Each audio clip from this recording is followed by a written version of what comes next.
Welcome back to Sunslake Cricket World Cup Hangama, which is brought to you by Zameen.com. हर पता हमें पता है and powered by Spark Smartphones presented by Panther Tires. आज अहम match था पाकिस्तान के लिए और पाकिस्तान के लिए ये मैच जीतना बहुत जरूरी था। पाकिस्तान ने न्यूजीलैंड को आज डक लुइस सिस्टम के तहत शिकस्त दे दी है। न्यूजीलैंड की जानिब से बहुत अच्छी बैटिंग का मुजाहिरा किया गया, 401 रन बनाए गए थे और पाकिस्तान के लिए ये हदफ बड़ा मुश्किल दिखाई दे रहा था, लेकिन पाकिस्तान की जानिब से फखर जमान ने जिस तरह शानदार बैटिंग का मुजाहिरा किया, उनकी इनिंग्स में 11 छक्के शामिल थे और 8 चौके शामिल थे। इस तरह बारिश की वजह से मैच मुतासिर भी रहा और पाकिस्तान ने यह मैच न्यूजीलैंड को डक लुइस सिस्टम के तहत 21 रन से हरा दिया है और सेमीफाइनल में पहुंचने के अभी भी पाकिस्तान के इम्कानात मौजूद हैं। पाकिस्तान किस तरह सेमीफाइनल में अब जाएगा, इस पे डिस्कशन करेंगे। हमारे साथ स्टूडियोज में मौजूद हैं सलीम मलिक साहब और अब्दुल रऊफ साहब। सलीम मलिक साहब का रुख करते हैं सबसे पहले। सलीम मलिक साहब, लग नहीं रहा था जिस तरह पाकिस्तानी बॉलर्स की जानिब से कारकर्दगी दिखाई गई और इस पूरे वर्ल्ड कप में ही जिस तरह पाकिस्तानी बॉलर्स स्कोर दे रहे हैं, लेकिन जब 401 के बाद फखर जमान बैटिंग पर आए और उनकी जानिब से धुआंधार बैटिंग की गई, छक्के लगाए गए, 11 छक्के उन्होंने आज लगाए हैं। कैसे देखते हैं आज की परफॉर्मेंस को? देखें, फखर वो वाहिद एक प्लेयर है जिसको हम पिछले 2-3 प्रोग्राम पहले भी 2-3 मैच पहले हमने कहा था कि इसको खेलना चाहिए, क्योंकि ये वाहिद वो प्लेयर है जो बाकी टीमों के साथ अगर आप उसका मुआवजना करें ना तो ये तेज़ खेलता है, कंपैरेटिवली हमारे बाकी ओपनर से बेहतर खेलता है। तो हमें उस वक्त भी हमें अफसोस हुआ था कि फ़खर को क्यों नहीं इन्होंने खिलाया और आज उसने प्रूव किया है कि वो वाहिद एक प्लेयर था। आज अगर आज आप देखें तो आज न्यूजीलैंड पाकिस्तान का मैच नहीं था, आज न्यूजीलैंड फ़खर का मैच था। बिल्कुल, वो अकेला वाहिद एक प्लेयर था। अगर आज 126 वो 81 बॉल पे ना करता तो शायद हम डक लुइस के मेथड पे हम शायद जीत ही ना सकते, क्योंकि वो वाहिद प्लेयर था जिसने इतना तेज़ खेला कि वो इतना अंडर प्रेशर ले आया दूसरी टीम को कि हम आसानी से ये मैच जीत गए। तो मैं समझता हूँ एक ग्रेट इनिंग थी, बहुत बड़ी इनिंग थी। उसके साथ मैं एक चीज़ और मेंशन करनी चाहूँगा यार कि आज आपको देख के लोग हैरान हुए होंगे कि एहसन साहिर की जगह कैसे आ गए यार। साहिर हमारे बहुत अच्छे दोस्त हैं, हमारा उनके साथ बहुत टाइम गुजरा है। वो बेचारे बीमार हैं, उनके नाक से खून बंद नहीं हो रहा 2-3 दिन से, तो वो बेचारे बड़ी मुश्किल से ये प्रोग्राम कर रहे थे। तो आप सबसे दुआ के लिए उनके लिए कहेंगे कि उनके लिए दुआ करें, अल्लाह ताला उनको सेहत दे। वो हॉस्पिटल में उनकी सर्जरी होने वाली है। मैं असल में साहिर भाई के फैंस के साथ माजरत भी करना चाहता था इंट्रो में कि जो बैठे होंगे देखने के लिए उनको और वो नज़र नहीं आए, तो हम सब बिल्कुल दुआगो हैं कि अल्लाह ताला उनको जल्द से जल्द सेहतयाब करे। रऊफ साहब का रुख करते हैं। रऊफ साहब, एक इंटेंट जो पाकिस्तान की जानिब से नजर आनी चाहिए थी वर्ल्ड कप के स्टार्ट में, जो बाकी टीमों में नजर आ रही थी, लेकिन पाकिस्तान की जानिब से वो चीज नजर नहीं आ रही थी। अब एक अहम मैच था, उसमें ये चीज नजर आई और फखर जमान जैसे ही टीम में वापस आए उनकी जानिब से ये दिखाया गया कि ऐसे बैटिंग करते हैं, इस तरह बाकी टीमें बैटिंग कर रही हैं, वो आज शो किया गया है। कैसे देखते हैं आज की उनकी इस इनिंग्स को? देखें, वो इसीलिए तो पाकिस्तान को कहते हैं कि पाकिस्तान की टीम जो है अनप्रेडिक्टेबल टीम है और इसकी सिलेक्शन भी, टीम सिलेक्शन भी अनप्रेडिक्टेबल होती है, क्योंकि जो 4-5 बंदे हैं फखर जमान समेत वो पाकिस्तान का जो वर्ल्ड कप का प्लान था उसका ही पार्ट नहीं थे और उनको बिल्कुल एशिया कप में लास्ट मोमेंट पर पाकिस्तान की टीम में शामिल किया गया। और बाद ऐसे थे स्पिनर्स जो हमारे जो स्पेशली यहाँ पर होने चाहिए थे वो नहीं है, क्योंकि जो हमारे तीनों स्पिनर्स हैं वो इस काबिल नहीं है कि वनडे क्रिकेट खेलें। आपने उनको 6-7 मैचेस में ट्राई किया तो उनकी कोई परफॉर्मेंस नहीं थी और एक बहुत ही इंपॉर्टेंट मैच था पाकिस्तान का आज न्यूजीलैंड से। अगर आज पाकिस्तान मैच हार जाता तो पाकिस्तान बिल्कुल कंप्लीटली इस टूर्नामेंट से आउट हो जाता। और आज देखें, इस इंपॉर्टेंट मैच में इंडिया की पिच पे जो कि बैटिंग के लिए भी पैराडाइज है और उसके बाद जो स्पिन बॉलर्स के लिए बड़ी इफेक्टिव है, उससे पाकिस्तान की तरफ से एक भी स्पिनर इस मैच में हिस्सा नहीं ले रहा था। और ये मेरा ख्याल है कि सबसे बड़ा हमारे नेगेटिव पॉइंट्स उस वक्त सामने आते हैं ज़्यादातर जब हम मैच हार जाते हैं, मगर जब जीत जाते हैं तो हमारे जो काफ़ी माइनस चीज़ें हैं वो छुप जाती हैं।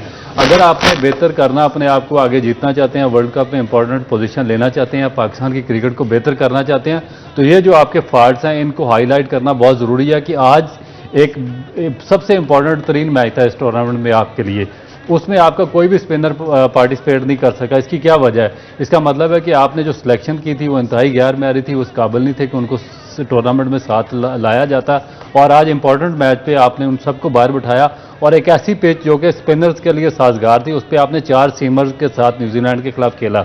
ये आप, मेरा ख्याल है कि लकी थे कि आप ये बारिश हुई और आप मैच जीत गए, और इसमें फ़खर जमान की जो इनिंग है, मेरा ख्याल है कि ये पाकिस्तान की हिस्ट्री की एक बड़ी इनिंग्स में से एक है जो कि हमेशा के लिए तारीख में अमर हो चुकी है और याद रखी जाएगी। मगर जो आपने ब्लंडर्स की हैं बॉलिंग में, देखें 400 रन आपने करवाए हैं। आपके जो प्रीमियर बॉलर्स हैं उन्होंने 90 रन दिए 9 ओवर में, एक ने 90, दूसरे ने भी 90 दिए, एक ने 85 दिए, और कोई भी, और इसमें इफ्तिखार ने 55 फॉर 1, जो आपके पार्ट टाइम बॉलर्स थे आपने उनसे बॉलिंग करवाई है। तो मेरा ख्याल है कि जब तक हम अपनी गलतियों को अंडर कार्ड पर डालेंगे हम बेहतर पोजीशन में नहीं आ सकते। ये ज़रूर होगा कि कभी ना कभी हम कोई ना कोई मैच जीत जाया करेंगे किसी एक इंडिविजुअल की बड़ी परफॉर्मेंस की वजह से, मगर कंसिस्टेंसी नहीं आएगी हमारे अंदर। बिल्कुल। सलीम साहब, राउत साहब तो बॉलर हैं, तो यकीनी तौर पे वो बॉलिंग की जो गलतियां हैं उस पर भी हम बात करेंगे, और जैसा कि वो कर भी रहे हैं। लेकिन एक जो मेजर चीज़ नज़र आई है आज बाबर आजम की इनिंग्स, उन पर मुसलसल तनकीद हो रही थी कि वो टीम के लिए नहीं खेलते। आज जिस तरह उन्होंने 66 रन बनाए हैं, और फ़खर जमान वो देख रहे थे कि वो सिक्सेस लगा रहे हैं, इनिंग्स बिल्ड कर रहे हैं, तो उन्होंने उनको स्ट्राइक दिया है, और जहां पे ज़रूरत पड़ी है कि फ़खर जमान थोड़ा सा रुके हैं तो वहां पे उन्होंने भी चौके मारे हैं। आज बाबर आजम की इनिंग्स को कैसे देखते हैं आप? देखें, जो जितना बड़ा टोटल था, अगर आज भी वो इस तरह ना खेलते तो मेरा ख्याल नहीं था। आज तो कश्तियाँ जला के खेलना पड़ना था, और वो खेलना चाहिए था। एक अच्छी चीज़ थी, अगर आज भी अगर आप स्ट्राइक रेट देखें तो बाबर का इतना इम्प्रेसिव नहीं है। उसकी रीज़न ये थी कि फ़खर ने मौका ही नहीं दिया। वो मैं ये नहीं कह रहा कि वो अच्छा नहीं खेले, क्योंकि वो ये एक अच्छी चीज़ होती है अच्छे बैट्समैन की, कि जब एक बैट्समैन अच्छी स्ट्राइक से स्कोर कर रहा है, जैसे फ़खर करता है हमेशा से, तो उसने स्ट्राइक उसको ज़्यादा दी ताकि वो स्कोर किसी जगह रुके ना। हाँ, अगर फ़खर आउट होते तो शायद फिर प्रेशर पड़ता बाबर पे और बाबर तेज़ खेलने की कोशिश करते, मगर शुक्र है कि इस सिचुएशन में हम नहीं आए, क्योंकि अभी भी 200 स्कोर पड़ा था, और अगर फ़खर आउट किसी वक्त भी होते तो हम अंडर प्रेशर ज़रूर आते। अच्छा, फ़खर की जैसा कि आप बात कर रहे हैं, असल प्रॉब्लम क्या फ़खर आउट ऑफ फॉर्म थे या कुछ तकनीकी वजूहात थी? जैसा कि एशिया कप में भी हमने देखा, फिर वार्म अप मैचेस में हमने देखा, फिर जो पहला मैच उन्होंने खेला वो उस तरह परफॉर्म कर ही नहीं रहे थे, ऐसा लग ही नहीं रहा था कि वो इंटरनेशनल मैच खेल रहे हैं। लेकिन अब बीच में गैप के बाद जब कुछ मैचेस का उन्होंने रेस्ट किया है, उसके बाद वापस आए हैं, तो वही फ़खर जमान दोबारा से हमें नजर आए हैं जो हम एक्सपेक्ट करते हैं कि वो परफॉर्म करें और खेलें। देखें, फ़खर जैसा प्लेयर है ना, वो आपको कभी भी कंसिस्टेंट नज़र नहीं आएगा। अब उसमें आएंगे पैचेस आएंगे, कभी वो स्कोर करेगा, मगर जिस दिन वो करेगा वो इसी तरह करेगा, क्योंकि वो प्लेयर है जो इंडिविजुअल अपने लिए नहीं खेलता। बिल्कुल। बहुत सारे प्लेयर हैं जो आके पहले इनिंग बिल्ड करते हैं, 1-1, 2-2 से शुरू होते हैं। ये तो बांग्लादेश के मैच के बाद भी फ़खर ने कहा था कि अगर मैं सेंचुरी करना चाहता तब भी मैं कर सकता था, लेकिन चूंकि हमने नेट रन रेट ज़्यादा करना था, बेहतर करना था, तो फिर मुझे तेज़ खेलना पड़ा। क्योंकि वो प्लेयर ऐसा है, वो खेलता है टीम के लिए, और वो जब भी आप उसको देखेंगे, जिस मैच में भी देखेंगे, या वो आउट हो जाएगा या वो तेज़ खेलेगा, क्योंकि वो खेलता टीम के लिए। जिस सिचुएशन में जैसी ज़रूरत होती है, उसकी क्लास है कि वो उसी हिसाब से खेलता है। वो विकेट लूज़ होने से वो नहीं डरता, और इसीलिए आपने देखा होगा बहुत सारे मैचेस में उससे स्कोर क्यों नहीं हुई। अगर वो चाहता तो सिंगल करके अपनी इनिंग बिल्ड कर सकता था, मगर वो चूँकि कुछ प्लेयर ऐसे होते हैं जो अटैक करते हैं, वो खेलते ही उनका गेम ही खुला होता है। आप न्यूजीलैंड के देख लें, बहुत सारे ओपनर्स देख लें, वो डिकॉक को देख लें, वो आके आप पे अटैक करता है हमेशा। उस अटैक से फ़ायदा ये होता है कि बॉलर अंडर प्रेशर आ जाता है। तो मेरा ख्याल फ़खर एक ऐसा प्लेयर है जो हमारी टीम में जो कभी भी जब भी चलेगा वो इसी तरह खेलेगा, वो रुक के नहीं खेल सकता। बिल्कुल। अच्छा राउफ भाई, ये इंटेंट जो फ़खर जमान की है, जिस तरह सलीम साहब बात कर रहे थे, ये हमें बाकी प्लेयर्स में क्यों नहीं नजर आती? हमने देखा इससे पहले इमामुल हक भी टीम में शामिल थे, ऐसा लगता था कि वो अपने लिए खेलते हैं, वो अपनी एवरेज के लिए खेलते हैं। हालांकि कोई भी प्लेयर ऐसे नहीं चाहता कि वो टीम के लिए परफॉर्म ना करे। बाकी प्लेयर ऐसा क्यों नहीं सोचते? क्या उनको टीम में जगह बनाने की होती है कि अगर वो आउट हो गए तो वो टीम से निकाल दिए जाएंगे? देखिए, मेरा ख्याल है कि ये एक हैबिट है आपको मैच जितवाने की और टीम के लिए खेलने की, जो कि डेवलप करनी पड़ती है right from the grass root level. आप अगर अपना पिछला 5 साल का ग्रास रूट का ढांचा उठाकर देखें तो उसमें इन्होंने 6 टीमों का एक स्ट्रक्चर बनाया था, और उसमें फिर कंपटीशन बहुत ज़्यादा आ गया था, यानी कि एक ही टीम थी, उसमें कोई 10 एक टेस्ट प्लेयर खेल रहे थे और बाकी 2-4 जो पुराने फर्स्ट क्लास प्लेयर थे वो खेल रहे थे। अब हुआ क्या कि उस जो पिछले 3 साल में आपके डोमेस्टिक के फर्स्ट क्लास के 98% मैचेस ड्रा पे ख़त्म हुए। उसकी वजह क्या थी कि हर प्लेयर की ये कोशिश थी कि वो कोई 200 बॉलें खेल के 50-60 रन करे, उसकी एवरेज बेहतर है, ताकि उसको इस साल का भी कॉन्ट्रैक्ट मिले और अगले साल का भी कॉन्ट्रैक्ट मिल जाए। अब डिपार्टमेंट क्रिकेट खत्म हो चुकी थी, प्लेयर्स के पास कमाने के लिए सिर्फ एक ऑप्शन बचा था, रीजनल क्रिकेट, जो कि पाकिस्तान की हाईएस्ट लेवल की क्रिकेट है, जहाँ से लोग पाकिस्तान की टीम में आते हैं परफॉर्म करके। अब हर बच्चे की ये कोशिश थी कि मैं किसी न किसी तरीके से अपनी पोजीशन सेव करूं अगले सीज़न के लिए। अब जब आप कंसिस्टेंट बेसिस पे इस तरह के कंपटीशन डोमेस्टिक में करवाते हैं तो वो एक आदत बिल्ड होती जाती है आपके अंदर। जब वो आदत डेवलप होती है तो वही आप कल्चर लेकर पाकिस्तान की टीम में आते हैं। तो वहाँ भी यही कल्चर आपको नजर आया कि जो मोस्ट ऑफ द प्लेयर्स थे वो अपने लिए सेल्फिश इनिंग खेल रहे थे, उनके लिए पाकिस्तान प्रायोरिटी नहीं थी, उनकी अपनी ज़ात प्रायोरिटी थी। ये जिस कल्चर की बात आप डोमेस्टिक में कर रहे हैं, ये कोई अभी की बात नहीं है, ये पिछले कई सालों से यही चीज चली आ रही है। तो इस पे काम क्यों नहीं होता है? हमने इस डोमेस्टिक में भी देखा, जो टेस्ट खेले गए हैं वहां पे भी यही 600-700 स्कोर बन रहे हैं। अब ओडीआई की बात आई है तो वहां पे बॉलिंग पिचेस हमें नजर आ रही हैं। हमने देखा जो नसीम शाह के भाई, उन्होंने भी 6 विकेटें ली हैं और 50 पे 6 आउट हो रहे हैं, 70 पे ऑल टीम आउट हो रही है। तो ये चीजें बेहतर क्यों नहीं की जाती, जबकि देखते हैं कि इंटरनेशनल लेवल पे इस तरह की परफॉर्मेंस हो रही है? देखें, वो जहाँ की आप देखें, जो ऑस्ट्रेलिया या न्यूजीलैंड का या इंग्लैंड का स्ट्रक्चर है वो क्यों डिफरेंट है। वहाँ पे जो कोचेज हैं वो हाईली क्वालिफाइड है, वो एजुकेटेड हैं, उनको पता है कि हमने इस जगह से कहीं नहीं जाना, हमारी जगह सिमेंटेड है और वही स्ट्रक्चर में रोल होते रहते हैं। उनको प्रेफरेंसेस मिलती हैं उनकी क्वालिफिकेशन पे, यहाँ पे प्रेफरेंसेस मिलती हैं आपकी दोस्ती यारी पे और ऑब्लिगेशन पे। जब ऑब्लिगेशन का खेल यहाँ पे चलेगा, आप अपने अपने बंदू को ऑब्लाइज करेंगे कोचिंग में, तो वो फिर इस तरह के रिजल्ट सामने आएंगे। वो क्या करते हैं, वो कोचेज प्लेयर्स के लिए पाकिस्तान के मुफाद में पिक्चर नहीं तैयार करते, वो अपने मुफाद में देखते हैं कि अगर मैं किसी ना किसी तरीके से मेरी टीम क्वालिफाई कर जाए और मुझे पाकिस्तान की ए टीम, अंडर 19 या पाकिस्तान की जूनियर टीम का टूर मिल जाए एज ए कोच, वो ये नहीं देखते कि 20 मेरी वजह से मुझे याद है कि मैं जब खेलता था फर्स्ट क्लास तो पिंडी इस्लामाबाद के लड़के क्या शिकायत करते थे, पूरे 10 मैचेस के बाद जो हाईएस्ट स्कोरर था उसके 200 रन थे। मैंने कहा जी ये क्या, आपके तो बड़े अच्छे प्लेयर है। वो कहते हैं हमारा कोच ग्रीन विकेट बनाता है, तो वो समझता है कि किसी ना किसी तरीके से उसकी टीम, सीमर उनके पास अच्छे थे, दूसरी टीम को आउट कर दे जल्दी, उनकी टीम वो चैंपियन ट्रॉफी जीती है, काजन ट्रॉफी, और उस कोच को पाकिस्तान क्रिकेट बोर्ड किसी जगह पे ओब्लाइज कर दे। मसलन को उसको कोई परवाह नहीं कि उसकी टीम किस तरह खेलती है, उसको परवाह थी सिर्फ अपनी ज़ात की। और ये पूरे पाकिस्तान में ये स्ट्रक्चर फ्लरिश कर रहा है। जब तक आप इसको डिमोलिश नहीं करेंगे और मेरिट पर काम नहीं करेंगे, मेरिट पर लोग नहीं लाएंगे, आपका ये स्ट्रक्चर कभी भी प्रिवेल नहीं करेगा। अच्छा सलीम भाई, बात करेंगे पाकिस्तान की आज की बॉलिंग की और आज की क्या पूरे वर्ल्ड कप की बॉलिंग की, लेकिन आगाज वहीं से करेंगे जहां से रऊफ भाई ने छोड़ा है, डोमेस्टिक स्ट्रक्चर। हमने देखा कि जो इंडिया के बॉलर हैं, आप सिराज की एग्जांपल उठा के देख लें, आप उनके डोमेस्टिक मैचेस देख लें, उन्होंने कितने खेले हैं, जिसके बाद वो इंटरनेशनल लेवल पे खेलने के लिए आए। आप हारिस रऊफ के देख लें, शाहीन के देख लें, उन्होंने कितने खेले हैं। तो क्या वजह यही है कि आप इंटरनेशनल लेवल पे फिर उस तरह से परफॉर्म नहीं कर पाते, क्योंकि आपने डोमेस्टिक ही नहीं खेला होता, आपने सीखा ही नहीं होता? यार ये हम ना ऐसे पिछले कई दिनों से इस पे बात कर रहे हैं कि होता क्या है कि ये जो लीग क्रिकेट हो रही है, इसमें इतना ज़्यादा ये लोग खेल रहे हैं 20 ओवर के मैचेस कि इनको आदत ही नहीं है 10 ओवर करने की।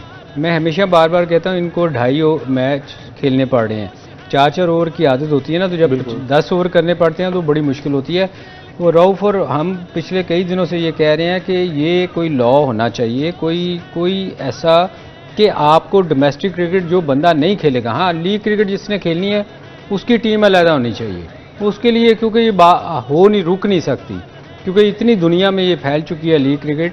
इसके लिए 20 के ओवर्स के मैचेस के लिए टीम आपको सिलेक्ट नहीं करनी चाहिए 50 ओवर टेस्ट मैच के लिए, क्योंकि होता क्या है कि जब कोई बंदा एक सीज़न 2 या 3 50 करता है ना, तो हम में से ही बैठ के लोग और मीडिया इतना शोर मचाता है उसके लिए कि ये पाकिस्तान को पता नहीं क्या मिल गया, विव रिचर्ड मिल गया। उसके बाद होता क्या है कि उससे बेचारे से स्कोर नहीं होता। आपने पीएसएल के कई ऐसे प्लेयर्स को देखा होगा जो कि पीएसएल में परफॉर्म की बेस पे इंटरनेशनल लेवल पे उनको सिलेक्ट किया गया और इंटरनेशनल लेवल पे आके उन्होंने इतनी मार खाई कि वो दोबारा कभी नजर नहीं आए। हम पाकिस्तान की बॉलिंग लाइन पे बात करेंगे जो आज के मैच में पाकिस्तानी बॉलर्स ने बॉलिंग कराई है और पूरे वर्ल्ड कप में ही यही रूटीन देखी गई है। लेकिन अभी एक ब्रेक का वक्त हुआ है, ब्रेक के बाद वापस आएंगे।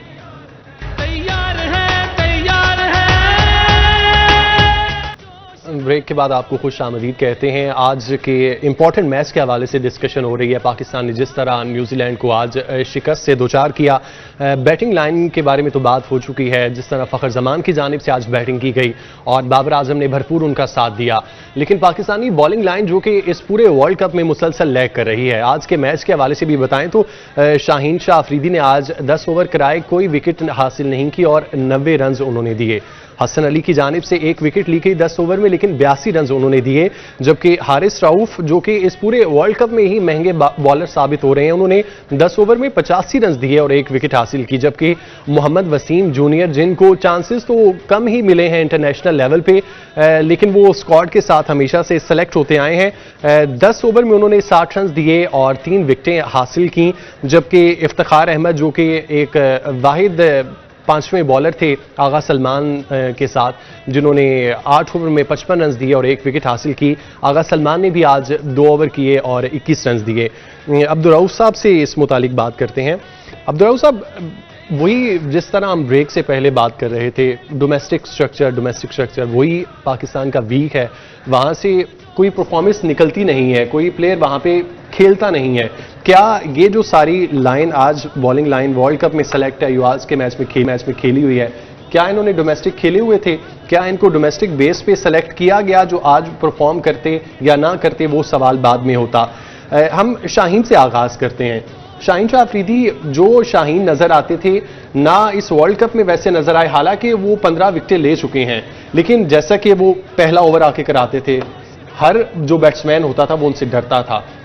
ऐसे ही हमने श्रीलंका में भी देखा, जो श्रीलंकन जो परफॉर्मेंस वहाँ पे इनकी थी, वहाँ पे इंडिया के खिलाफ तो इनकी अच्छी परफॉर्मेंस थी, लेकिन बाकी जो मैचेस थे शाहीन कहाँ पे लैग कर रहे हैं। इनकी स्पीड भी आपने देखा 140-42 पे करवाते थे, जो कि अब 34-35 पे आ चुकी है। क्या वजह है? क्या जो ज़्यादा खेलना है, टेस्ट भी खेलते हैं, वनडे खेलते हैं, इनको रेस्ट नहीं दिया जाता, T20 खेलते हैं, फिर लीग्स भी खेलते हैं, क्या ये वजह है कि इनकी स्पीड कम हो गई है, उस तरह से परफॉर्मेंस नहीं दे पा रहे? देखें, जो शाहीन और हसन का मामला ये बाकी फास्ट बॉलर से थोड़ा सा डिफरेंट है, क्योंकि शाहीन ने भी फर्स्ट क्लास क्रिकेट खेली है, केरल से खेलता रहा और ये काफ़ी लंबी से फर्स्ट क्लास क्रिकेट खेली और अर्ली ऑन बहुत अच्छा था। ये इसको बॉलिंग की भी सेंस थी, ये टेस्ट क्रिकेट भी खेलता रहा, इसने वनडे भी खेली, इसने T20। मगर प्रॉब्लम क्या हुआ कि जब ये अनफिट हुए, इनका जो नी का लेगामेंट था वो डैमेज हुआ, उसके बाद इन्होंने साथ रखा, इससे रेस्ट नहीं करवाई, वो मज़ीद डैमेज हुआ। उसके बाद फिर जब रिहेबिलिटेशन करवा कर ये वापस आए हैं तो फिर इन्होंने दोबारा लंबी क्रिकेट खेलनी शुरू कर दी। बजाय कि ये दोबारा फर्स्ट क्लास पे जाते, अपना जो इनका एक्शन था उसको मुकम्मल करते, ये बहुत ज़्यादा वो लीग क्रिकेट खेलना शुरू हो गए। लीग क्रिकेट की वजह से इनका वो जो बॉलिंग की एक लेंथ होती है, जो कि 50 ओवर्स की क्रिकेट में यूटिलाइज होती है, वो बन ना सकी। अब ये T20 के हिसाब से बॉलिंग करते हैं। बेसिक जो मेरा ख्याल है कि इसमें आप ब्लेम शाहीन को नहीं दे सकते, जो पाकिस्तान का कोचिंग स्टाफ है उस पर ब्लेम आता है कि जो हर बॉलर होते हैं उसके बायोमैकेनिक्स बॉलिंग के डिफरेंट होते हैं, उसके मसल्स डिफरेंट यूज़ होते हैं। कोई नी से बॉलिंग करता है, कोई शोल्डर बॉलर होता है, कोई हिप डोमिनेंट बॉलर्स होते हैं, तो हर एक को डिफरेंट तरीके से ट्रीट करना चाहिए। ये बेसिकली है नी डोमिनेंट बॉलर जो शाहीन अफरीदी हैं। ये सोच जो इनके दिमाग में किसी ने डाल दिया कि आप तेज़ भाग के आके तो बॉल तेज़ कर सकते हैं। नी डोमिनेंट बॉलर कभी भी उसको वो डिपेंडेंट नहीं होता अपने रन अप से कि वो तेज़ एक्सेलरेट करेगा तो वो तेज़ बॉलिंग करेगा। वो डिपेंडेंट होता है सारा अपने नी पे कि किस हद तक वो अपने बैकफुट नी पे वो प्रेशर डालता है और उसके बाद डिलीवर करता है। ये अब क्या करते हैं, ये क्योंकि अपना जो फ्रंट लेग है उसको बचाने की कोशिश कर रहे हैं, जो इनका पीछे वाला नहीं है वो थोड़ा सा कोलैप्स हो रहा है, और ये उस खामी को दूर करने की बजाय ये कोशिश कर रहे हैं कि ये तेज़ भाग के बॉलिंग करने की कोशिश कर रहे हैं, जिसकी वजह से इनकी जो स्पीड है वो भी 5-6 यार्ड कम हो गई है और इनकी लेंथ थोड़ी सी पीछे आ गई है। लेंथ पीछे आ गई है तो अब इनको चाहिए कि जब स्पीड कम हुई है तो ये फिर एक्यूरेट हो जाए, लाइन लेंथ पे बॉलिंग करें। मगर इनके दिमाग में अभी वही स्पीड है 145, 144। अब ये उस लेंथ पे बॉलिंग करते हैं तो वहाँ पे इनको रन कंसीड होते हैं। तो अब ये मेरा ख्याल है कि किसी जो अगर कोई अक्लमंद बंदा वहाँ पे बैठा हो तो वो उनको अच्छे तरीके से गाइड कर सकता है या समझा सकता है, क्योंकि ये टू अर्ली है अपने कैरियर की स्टेज में। इस वक्त तो ना तो बॉलर को इतना ज़्यादा अपनी बॉडी का पता होता है और ना वो इतना ज़्यादा अपने आप को हैंडल कर सकता है। तो ये प्रॉब्लम है। मेरा ख्याल है कि पाकिस्तान क्रिकेट बोर्ड को ये चीज़ देखनी चाहिए कि और अच्छा कोई उनके साथ जो कोच है उसको हायर करके लगाना चाहिए ताकि उसकी जो बेसिक है उसको ठीक करें। अच्छा से ऐसा, सॉरी मैं इसको ऐड कर दूं, देखें जब आप अनफिट होते हैं ना कोई भी किसी भी फॉर्म ऑफ क्रिकेट में, चाहे T20 हो 50 ओवर्स हो, तो आपको खुद पता होता है कि मैं फिट हूं कि नहीं हूं। आप खुद डिसाइड आपको करना चाहिए। अब आजकल हो क्या रहा है, क्योंकि T20 में लीग में पैसा इतना ज़्यादा है कि आप ना उसको छोड़ते नहीं। बिल्कुल। जब आप छोड़ते नहीं तो आप अपनी इंजरी के साथ खेलते रहते हैं, फिर वो इतनी ज़्यादा ख़राब हो जाती है। आप शहीन के साथ क्या प्रॉब्लम हो रही है, वो उस पेस से, जैसे अभी आपने कहा कि 140 पे करते थे, अब 136 37 से ऊपर नहीं जा रहे। जब वो नया बॉल, आप खुद कह रहे थे कि जब नया बॉल करते थे उस पर आउट करते थे, उसकी रीज़न ये थी कि वो पेस से रिसीव करते थे बैट्समैनों को। अब चूँकि पेस कम हो गई है इसलिए लोगों को मुश्किल नहीं हो रही उनको खेलने में। तो मेरा ख्याल है अगर कोई भी प्लेयर अगर अपने साथ और टीम के साथ सिंसियर हो तो उसको कभी भी फिटनेस लेवल पे ना कॉम्प्रोमाइज़ नहीं करना चाहिए। उसको ये देखना चाहिए कि यार ये मेरे लिए भी नुकसानदेह है, टीम के लिए भी है। और बाकी रऊफ वगैरह की अगर आप बात करें तो ये देखें ये फर्स्ट क्लास इतनी ज़्यादा नहीं खेले हुए। मेरा ख्याल रऊफ बहुत थोड़े मैचेस कुछ मैचेस खेले हैं। बिल्कुल। अब उनको हम पिछले भी काफ़ी दफ़ा बात कर चुके हैं, जब ये फिर लंबे ओवर्स के लिए जाते हैं ना तो ये स्ट्रगल करते हैं, फिर इनकी लाइन पीछे को आनी शुरू हो जाती है। जैसे रऊफ कह रहे थे कि आगे बॉल गिरती नहीं है, और एक तो वैसे भी वो बहुत पीछे से बॉल करता है, और आप अक्सर देखें शॉर्ट पिच बॉल, उसकी अक्सर शॉर्ट पिच बॉल गिरती है। उसकी रीज़न ये है। मैं माजरत आपको काटने के लिए आपसे भी जवाब चाहूँगा और आपसे भी चाहूँगा कि हारिस, रऊफ अक्सर जब बॉल करते हैं तो एक मेरे अपने माइंड में एक चीज़ आती है कि शायद वो अभी तक टेप बॉल की मेंटालिटी से निकल नहीं सके। देखो वो बेसिक वही चीज़ ये जो सलीम भाई ने बात की है कि ये चीज़ें थी, वो देखें वो आए एग्जैक्टली टेप बॉल से ही हैं। वो उसने कभी खुद ये नहीं कहा कि मैं हार्ड बॉल क्रिकेट खेलता रहा या किसी क्लब से खेलता रहा या मैं किसी डिस्ट्रिक्ट की टीम से आया हूँ। खुद एडमिट कर दें कि वो टेप बॉल से आए। आगे जो आपका कोचिंग स्टाफ है वो किस लिए बिठाया हुआ है? जब आपने उसको पाकिस्तान के लिए तैयार करना, आप उसको मेगा इवेंट्स खिलाने हैं, आपने उसको 50 ओवर्स क्रिकेट खिलानी है, तो फिर आपको थोड़ा सा उसमें जो उसका क्या उसको कहते हैं चेंजिंग लानी चाहिए थी। जो उसका एक्शन था उसको बेहतर करना चाहिए था। अब वो उसी एक्शन से, जिस तरीके से वो टेप बॉल पकड़ के भागता था, एक साइड पे भागते हैं उसी तरीके से भागते हैं।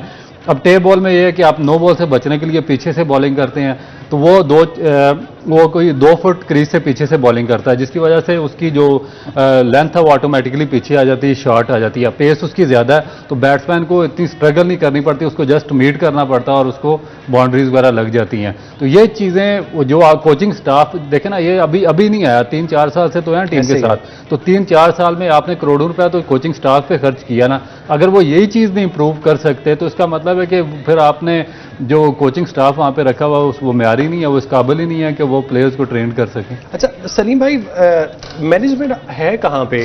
40 ओवर फास्ट बॉलर्स ने कराए हैं, आज आपने कितने यॉर्कर देखे? अगर मार पड़ रही थी, सारे फास्ट बॉलर को मार पड़ रही थी, कितने यॉर्कर कराए गए फास्ट बॉलर की तरफ से? यार ये विकेट वैसे तो 4 फास्ट बॉलरों के लिए थी नहीं, अगर हो गए सर ठीक है, आपको मार पड़ रही है, आप स्ट्रेटजी चेंज करें, देखें जब आपने लंबी जैसे हम बार बार कह रहे हैं लंबी बॉलिंग ना की हो ना, तो आप यॉर्कर कर नहीं सकते। आपकी स्ट्रेंथ ही नहीं होती इतनी कि आप उस आगे बॉल फेंक सकें। ये रिवर्स स्विंग होएगी तो यॉर्कर होएंगे, हमारी रिवर्स स्विंग होती नहीं। पिछले मैच में आपको बांग्लादेश के मैच में हर चीज़ नज़र आई होगी, बिल्कुल यॉर्कर भी नज़र आए होंगे, बॉल भी नहीं खेली जा रही। उसकी रीज़न ये थी कि हमारी रिवर्स स्विंग हो रही थी। तो जब तक आप लंबी बॉलिंग नहीं करेंगे फर्स्ट क्लास में जाके, आपकी स्ट्रेंथ नहीं होएगी तो आप आगे बॉल नहीं कर सकते। फिर आप भागते हैं, फिर फास्ट बॉलर की कोशिश होती है कि मैं किसी तरह मैं बच जाऊं, ओवर मेरा निकल जाए, तो उसमें फिर मार आपको अच्छा बैट्समैन तो नहीं जाने देगा ना। तो हम बार बार इसलिए कहते हैं, देखें आज हम मैच जीते हैं ना, चीज़ें हमारी छुप गई। बिल्कुल 400 स्कोर के बावजूद हम सिर्फ फ़ख्र को प्रेज़ कर रहे हैं, उसकी इनिंग को याद कर रहे हैं। हम रविंद्रा की इनिंग को भी भूल गए हैं, विलियमसन की भी इनिंग को भूल गए हैं, हम सब कुछ भूल गए, हम अपनी इवन अपनी बॉलिंग को भी भूल गए हैं। फखर के लिए तो चेयरमैन पीसीबी ने 10 लाख का इनाम का भी ऐलान कर दिया। उसके लिए तो मेरा ख्याल 10 करोड़ का करना चाहिए, जितनी बड़ी इसने इनिंग खेली है। ऐसे ही है। मगर बात यह है कि हम जीत जो है ना बहुत सारी चीज़ें छुपा देती है, मगर हमें अगले मैच में ये सोचना चाहिए, क्योंकि हमारे बड़ा अगला क्रूशल मैच है। देखिए बेंच पे एक ज़मान बैठा हुआ है, अभी आपने नया लड़का वसीम खिलाया, उसने अच्छी बॉलिंग की है। मेरे ख्याल में अगर कोई फॉर्म में भी है, इवन आप मैच जीत भी गए हैं, तो आपको ज़मान बुरा बॉलर नहीं है, वो रिवर्स स्विंग बहुत अच्छी करता है, मैंने उसको देखा है। और एक वैसे भी आपको जब एक आपका अच्छा जिस पे आप रिलाय कर रहे हैं, जैसे रऊफ है या उसको खिलाया है हसन को, ज़रूरी नहीं है कि आप उसको बार बार उन्हीं को चांस दें। आप अपने जो बैठा हुआ है, मेरे ख्याल में मैं समझता हूँ वो बेहतर बॉलिंग करता, लेकिन वो 15 में नहीं है ना, वो खेल तो नहीं सकता। ज़मान 15 में नहीं है, आप देखें ना, अनफॉर्चुनेटली वो टीम में नहीं है। बिल्कुल। अगर जो 3 स्पिनर टीम में रखे हुए हैं उनकी जगह ही नहीं बन रही बेचारों की। अगर वो 15 वैसे मैं बताऊं, मुझे वो लड़का ज़मान बड़ा पसंद था। इनको आप देखें ना, हम बार बार कहते हैं यारी दोस्ती में सिलेक्शन ही हमारी ठीक नहीं होती। ठीक है। अब 3 स्पिनर्स पे आ जाएं। अच्छा, स्पिनर्स पे माजरत आपको तल्ख कलामी के लिए, स्पिनर्स पे हम बात करते हैं, लेकिन अभी एक ब्रेक का वक्त हुआ है। ब्रेक के बाद दोबारा आएंगे और पाकिस्तानी स्पिन डिपार्टमेंट पे बात करेंगे, किस तरह वर्ल्ड कप में इनकी परफॉर्मेंस रही।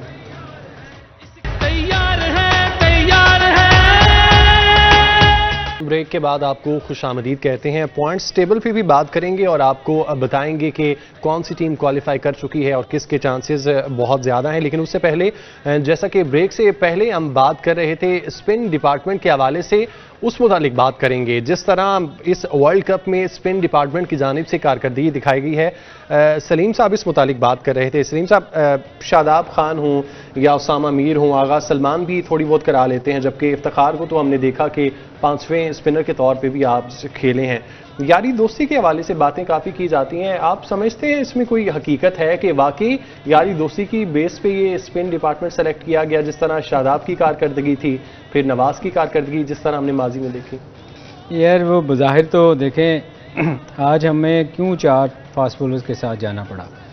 अगर हमने अच्छी सिलेक्शन की होती तो मेरे ख्याल 4 फास्ट बॉलर के साथ आप ना जाते। आप एक स्पिनर तो इंडियन जैसी विकेटों पे, जहां बाकी जितनी भी टीमें हैं वो अपने स्पिनर्स यूज़ कर रही हैं। बहुत एक हम हैं जिन्होंने इस मैच में स्पिनर को बिल्कुल ही बाहर बिठा दिया।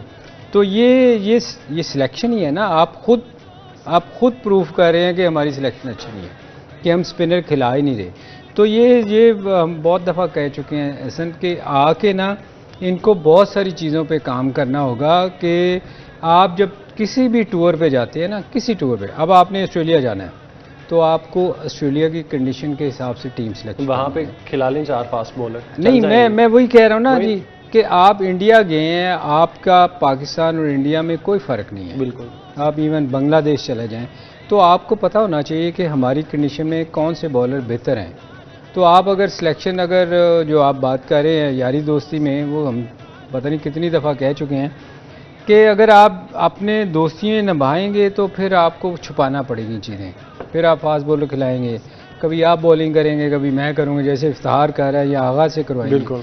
तो ये फिर चीज़ें आपको नज़र आएंगी। तो मेरा ख्याल आइंदा के लिए जो सिलेक्शन होनी है उसमें बड़ा सोच विचार के इनको देखना चाहिए। और अगले मैच के लिए भी मेरा ख्याल है इनको बैठ के सोचना पड़ेगा कि क्योंकि आज तो जीत गए, अगले मैच भी क्रूशल हैं, तो उसमें क्या टीम खिलानी चाहिए। वो विकेट और सारी चीज़ें मैनेजमेंट जो गई हुई है वहाँ, इतने लोग गए हैं, इनको बैठ के सोचना पड़ेगा कि अगले मैच के लिए क्या करना है। अच्छा, राउत साहब, आप समझते हैं कि आज जो 4 फास्ट बॉलर खिलाए गए हैं वो एक डर था, जो जिस तरह हमने पिछले मैचेस में देखा कि बैट्समैन आउट ही होते चले गए, तो वो एक डर था कि एक एक्स्ट्रा बैट्समैन ऐड कर लिया जाए ताकि हमारी बैटिंग कोलैप्स ना हो, हालांकि विकेट ऐसी नहीं थी कि 4 फास्ट बॉलर खिलाए जाएं?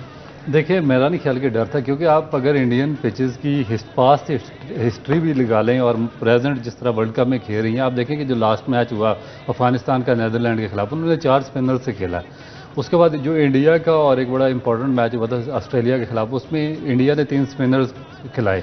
ठीक है। माजरे के साथ मैं बात कर रहा हूँ कि जो बैट्समैन एक्स्ट्रा ऐड किया, आगा सलमान को ऐड किया नवाज या शादाब उसामा मीर की जगह, उसी पे मैं आ रहा हूँ। जी जी, उसी पे आ रहा हूँ। वो ये है कि इनके पास स्पिनर था ही नहीं। ये इन बेचारे टाइम पास के लिए सिलेक्शन कमेटी ने 7 भेजे थे। इनको एशिया कप से 7 कैरी कर रहे थे, पिछले 2 साल से 7 कैरी कर रहे हैं। ये जो आपके तीनों स्पिनर्स हैं, एशिया कप में इनकी क्या परफॉर्मेंस रही, पिछले 2 साल इनकी क्या परफॉर्मेंस रही, करंट जो वर्ल्ड कप हुआ वार्म अप मैचेस हुए 7 मैचेस में क्या परफॉर्मेंस थी। जब बिल्कुल ये फ्लैट आउट हो गए, किसी काम के नहीं रहे, तो उन्होंने कहा कि इनसे जान छुड़ा के 4 फास्ट बॉलर ही डालें, हमें इनको नहीं खिलाना है, ये हमें माफ़ कर दें किसी तरीके से। अब मसला क्या है कि आपकी सिलेक्शन किस लिए गलत है। जो शादाब खान है, कितने फर्स्ट क्लास मैच खेला, वो आपने उसको टेस्ट मैच तक खिला दिया। इतने वो फर्स्ट क्लास मैच नहीं खेला जितने उसको टेस्ट मैच खिला दिए। मैं तो हैरान हूँ इनकी अक्ल पे और सोच पे कि किस तरीके से उसको टेस्ट मैच खिला सकते हैं। नवाज को ये टेस्ट मैच खिलाते रहे हैं यार। अगर एक T20 का बॉलर है, आप उसको T20 क्रिकेट तक रखें। फर्स्ट क्लास उसका जो टेस्ट क्रिकेट है या वनडे क्रिकेट है, उसका काम है जो लॉन्ग फॉर्मेट खेलता है आपका कंटिन्यूसली, जिसने लंबे मैचेस खेले हुए पास्ट में, जिस तरह सईद अजमल थे, सकलैन मुश्ताक थे, मुश्ताक अहमद थे, आपके ये अब्दुर्रहमान थे, ये जुल्फ़कार बाबर थे, सईद अजमल थे। इनके 500-500 400 विकटें हैं फर्स्ट क्लास में, तो तब आके वो इसमें सर्वाइव कर रहे थे लॉन्ग फॉर्मेट में। ये 5-5 6-6 मैचेस वाले। अब होता क्या है, इन प्लेयर्स का क्या नुकसान हुआ इसमें। हसन अली टेस्ट क्रिकेट में परफॉर्म कर रहा था, उसको फोर्सफुली पाकिस्तान क्रिकेट बोर्ड की मैनेजमेंट ने वनडे और T20 वाइट बॉल क्रिकेट खिलाई, जिसमें वो परफॉर्म नहीं कर रहा था। वो तीनों फॉर्मेट से ही बाहर हो गया। हालांकि उसने साउथ अफ्रीका के खिलाफ 10 विकेटें ली थी टेस्ट मैच में। अब इधर क्या है, शादाब खान वो T20 का, नवाज T20 का, उनको ये ज़बरदस्ती ला के डाल रहे हैं वनडे में भी और टेस्ट क्रिकेट में भी। अब हो गया क्या, वनडे क्रिकेट के वो बॉलर इस फॉर्मेट से बाहर होंगे, तीनों फॉर्मेट से बाहर हो जाएंगे, उनका कैरियर ही खराब हो जाएगा। ये बजाय डेवलप करने के पहले प्लेयर्स का कैरियर ही बिल्कुल टोटल सिरे से ख़त्म कर रहे हैं। तो मेरा ख्याल है कि मैनेजमेंट, जिस तरह एक हार आपकी काफ़ी अच्छाइयाँ छुपा देती है ना, इस तरह एक जो जीत होती है ना, वो आपकी काफ़ी सारी चीज़ें अंडर कारपेट डाल देती है। तो मेरा ख्याल है कि बजाय कि चीज़ों को अंडर कारपेट डालने के, हमें इनसे सबक सीखना चाहिए ताकि आगे हमारी क्रिकेट सफ़र ना करे। ठीक है। पाकिस्तान के मैच और बैटिंग बॉलिंग के हवाले से हमने डिस्कशन कर लिया। पॉइंट्स टेबल की बात कर लेते हैं। और आज जो दूसरा मैच था ऑस्ट्रेलिया और इंग्लैंड के दरमियान, वो ऑस्ट्रेलिया मैच जीत चुका है। इंग्लैंड जो कि डिफेंडिंग चैंपियन था, वो अब तक सिर्फ एक मैच जीत सका है। सलीम साहब, इंडिया भी क्वालिफाई कर चुका है और साउथ अफ्रीका भी क्वालिफाई कर चुका है। ऑस्ट्रेलिया की आज जीत ने उनके चांसेस मजीद रोशन कर दिए हैं। आज के मैच के हवाले से अगर हम बात कर लें, इंग्लैंड को आखिर हो क्या गया है। डिफेंडिंग चैंपियन थी और इस वर्ल्ड कप से पहले तक वो परफॉर्म कर रही थी। अगर टॉप 4 की जब भी कोई बात होती थी तो इंडिया के साथ इंग्लैंड का दूसरा नाम होता था। एकदम से क्या हो गया यार? ये मैं टू बी ऑनेस्ट, मुझे मेरी सबसे फेवरेट टीम जो थी ना इस वर्ल्ड कप में, वो इंग्लैंड थी। क्योंकि अगर आप इनका पिछले सीरीज़ देखें ना, तो ये इन्होंने ऑलमोस्ट क्रिकेट चेंज कर दी थी। इवन टेस्ट मैच में ये 5-5 600 स्कोर कर रहे थे। यहाँ आके हालांकि ये लीग क्रिकेट भी खेलते हैं। अच्छा, इनकी प्रॉब्लम है गोरों की। मैंने ये, आप देखिएगा कि ये ना जब इनका परफॉर्मेंस नहीं करते ना, तो ये एकदम बिल्कुल ही वो गिर जाते हैं। और ये इंग्लैंड वैसे ऐसा नहीं था। मैंने और बहुत सारी टीमों को देखा इस तरह। मैंने न्यूजीलैंड को देखा हुआ है गिरते हुए, मगर इंग्लैंड एक बाहर टीम थी, वो हमेशा कम बैक करती थी। मगर इस टूर्नामेंट में मेरा ख्याल है वो पहली हार जो न्यूजीलैंड से हुई है ना, उनसे बर्दाश्त नहीं हुई, क्योंकि वो बड़ी कांटेदार होती है। जैसे हमारी पाकिस्तान और इंडिया के साथ मैच होता है, उसके बाद वो संभल ही नहीं पाए। और मेरा ख्याल है वो डे बाय डे आप देखें कि उनकी परफॉर्मेंस किसी मैच में भी नज़र नहीं आया कि वो वापस आए। हालांकि ये लीग क्रिकेट खेलते हैं, वहाँ इंडिया में आके बड़ी बड़ी परफॉर्मेंस करते हैं। उनके कैप्टन को देख लें आप, बटलर को, तो मैं हैरान हूँ, वो इतना परफॉर्म करता है। बाकी जितने भी प्लेयर हैं वो एकदम बिल्कुल नीचे ही चले गए हैं, पता नहीं क्या हुआ है जी। चलें, ये तो वो खुद बता सकते हैं। कल के मैच की बात कर लेते हैं। इंडिया और साउथ अफ्रीका के दरमियान मैच होने जा रहा है। 2 टॉप की टीमें हैं और दोनों क्वालिफाई भी कर चुकी हैं। राहुल भाई, कैसे देखते हैं, कौन जीतेगा कल का मैच? मेरा ख्याल है कि इंडिया को एक काम करना चाहिए, उनको टॉस जीत के साउथ अफ्रीका को सेकंड बैटिंग करवानी चाहिए, क्योंकि वो चेज कर लेते हैं। नहीं, वो चेज नहीं कर सकते। होते ही नहीं उनसे। 2 मैचेस उन्होंने चेज पे बड़े क्लोज खेले हैं। एक नेदरलैंड से मैच आ रहे हैं, नेदरलैंड को उन्होंने पहले बैटिंग कराई, नेदरलैंड ने 242 किया। तो इनसे वो 41 ओवर में 241 भी चेज़ नहीं हुआ, वो मैच ही हार गए थे। उसके बाद सेकंड मैच पाकिस्तान वाला था, 271 इन्होंने करना था, तो वो बड़ी मुश्किल से आखिरी ओवर में, हमारी अपनी मिस्टेक्स थी कि हमने उनसे स्कोर कराया, अदरवाइज वो भी मैच हार जाते। ठीक है, आप क्या समझते हैं? मेरा ख्याल है कि वो कभी भी ऐसा नहीं करेंगे, वो आखिरी मैच में बचा के रखेंगे जब वो आगे इंडिया साउथ अफ्रीका यार मुझे लगता है इंडिया, देखें इंडिया बहुत अच्छा परफॉर्म कर रही है इस टूर्नामेंट में अभी तक, और मेरा ख्याल है कि इंडिया कोशिश करेगा कि उनके जो बाहर लोग बैठे हैं, क्योंकि क्वालिफाई तो कर गए हैं, बिल्कुल, तो वो कोशिश करेंगे कि अपने नए लड़कों को चांस दें। ठीक है, हमारे पैनलिस्ट की जानिब से तो इंडिया को फेवर दे दी गई है कि वही जीतेंगे, और जिस तरह इंडिया परफॉर्म कर रहा है ऐसे लग भी रहा है कि शायद ही वो कोई मैच हारें। इस मुतालिक कल के मैच से पहले भी बात करेंगे और मैच के बाद भी डिस्कशन करेंगे। फिल वक्त के लिए स्टूडियो से इतना ही।